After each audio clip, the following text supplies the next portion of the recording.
Welcome to Monmouth in Focus, a program about the services and functions of Monmouth County government. I'm your host, Commissioner Director Tom Arnone. The Made in Monmouth event, which is run by the Division of Economic Development, is a fantastic way for our local business to showcase their products made right here in Monmouth County. Today, we are joined by a local vendor, which we're very excited to have. We are joined by Donna Saccone Pinamonti, who is the author of the children's book series King Claude.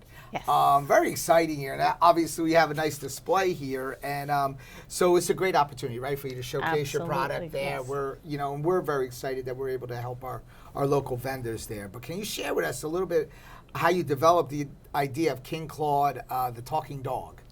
It's pretty interesting. Yeah. Well, Claude was my dog. He's a real adorable Shih Tzu. And he had great personality and was very well behaved. And I gave him the nickname King Claude because when we walked in the neighborhood, he would stop if someone was coming as if he expected everyone to greet him. So I called him the King, and he did talk. He did ask to talk. He asked to go out by actually saying out. And Really? Yeah, and would sit there and look at you, and he kind of talked like Charlie Brown's teacher, and wah wah wah wah wah, and like he looked at you like you were actually having a conversation. So what's ironic here, and this is actually diverting a little bit from the actual program that we had. We actually had a Shih Tzu for 15 years, and the same exact thing, very special, and actually they used to take the water bottle cap. If you left it on the table, a water bottle cap, and take the water bottle cap and play with it, get it off, spit it out, and then drink the water bottle. And yes. which was kind of crazy. So very, very smart. But yeah, this is really something that will probably touch a lot of people because Shih Tzus are a very friendly, loving, loving dog. And before becoming an author and deciding to do this, what did you do before that? I taught first grade for 15 years at Nut Swamp Elementary in Middletown. Yes. Yeah.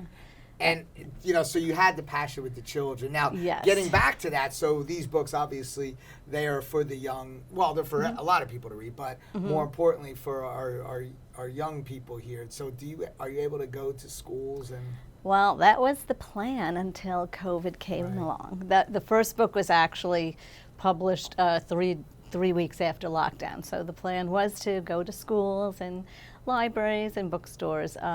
I did actually have my first visit to the Middletown Library a few weeks ago. I have a preschool visit at Learning Tree Preschool in Red Bank coming up. And now that things are opening up, I hope I can get back into schools and because these books were, as you said, written for young ones, although can be enjoyed by anyone, Shih Tzu owners or whatever. I mean, it's an inspiring story. It's probably something that, obviously, it's nice when you see somebody create something and establish something that's extremely passionate. Tim, obviously, it is here. Right.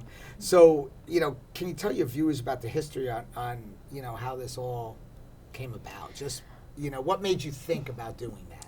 Well, we took him, because he was so well behaved, we took him to a lot of places before, dogs were as welcome as they are now. You have an illustrator, right? I do have an illustrator, and she is a former student of mine. So, so I did, tell my students, when I taught writing workshop in first grade, they produced their own books. And we'd have an anthology of their stories. So we'd produce books for them and say, I would call them authors. And I always told them that one day I would become an author too. And so this is my fulfillment of the promise to my students that I would do this project. Unfortunately, I don't have the artistic ability.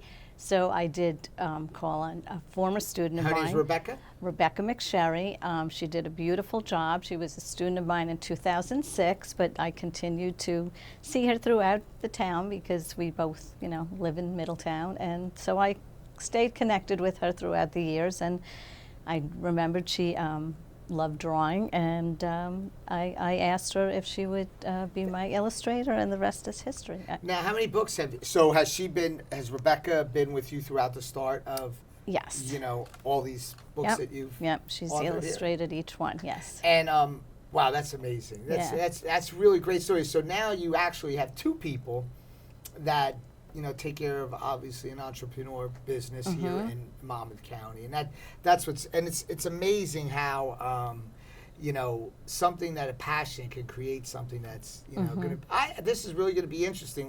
What book is your favorite? I love them all, but my favorite is King Claude in Central Park, which was actually a Book Excellence Award finalist. But Rebecca did a beautiful job really capturing the essence of Central Park, and I think it would be a great. How long does it take you to do something like one book? Well, the writing of it is the shorter part, and it's the trying to get it published and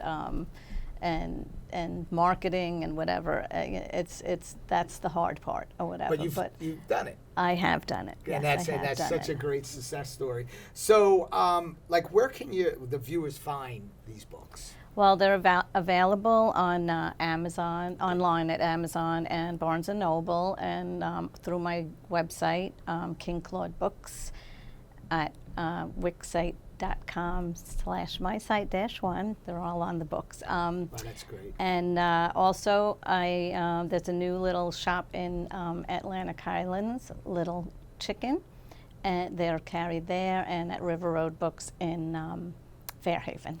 Wow, that's great. Yeah. So it's even the books are staying right here in Monmouth County too. Yes, yes. That's a total success story, and we are extremely excited to have you at the Made in Monmouth on April 30th, and we're anticipating a very large crowd. Great. People want to be outside. People want to be back out. People want to be going to events, and and I think most people realize that what we created here with this Made in Monmouth is that isn't the norm that government puts these things out there for. Wonderful. Something I'm very proud of, and and I know my commissioners support 100%. But none of it could happen without obviously people like you coming, and we'll be there. We'll be showcasing it. The good thing about it is, we will get marketing out on it to try to get as many people there, because I think when people come by there, this is going to be pretty interesting because so many kids are there with their parents. Yeah, well, last time there was a really, that was my favorite part of being there, was to see the reaction of people, because I had them on display and told people feel free to browse through them, and just to see the reactions. It was really nice. Well, thank you so much for being part of this. This is great, and I'm really looking forward to seeing you on April 30th. We'll all be there. We'll be excited about having so many. We have over 180 businesses. Wow. there, Yeah. Well, so that's last great. time the selection was amazing, and the talent. And we're just going to keep building and building on it. Thank you so much, Donna. Thank you. Thank you for joining us for this segment of Monmouth in Focus. To learn more about the Made in Monmouth event, please visit www.madeinmonmouth.com. We hope to see you there soon. Thank you.